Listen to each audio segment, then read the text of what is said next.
You may have noticed already that when you're clicking in one zone or the other, this little white border goes around each of the zones. For example, right now we're in the project zone, so it has that outline that's around the entire border of that zone. If I were to click anywhere on the lower zone, then that border goes around the zone in its entirety. Same thing is true of the right zone and the left zone. That little border is known as the keyboard focus, and here's why it's important.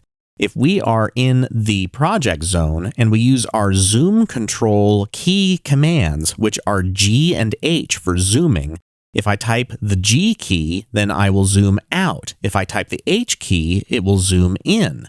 Because the keyboard shortcuts are now focused on the project zone. But if another zone has focus, then the key commands will work on that zone. For example, if we wanted to change the width of the channels in the mix console, we would have to make sure that it is clicked on to move that keyboard focus border around it.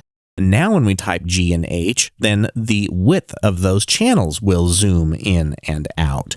And if you're not clicking on a zone and you want to move the keyboard zone, then you can do that with the Tab key. If you type Tab on your computer keyboard, then it will start to cycle through all of those 4 zones. And if you need to move the keyboard zone backwards, for example, if we were here on the mix console and we wanted to get back to the inspector, then you can either cycle through with Tab again, or you can hold down the Shift key and type Tab, and that will move backwards. So you can go forward with Tab or backwards with Shift Tab. And next, let's talk about the big mix console.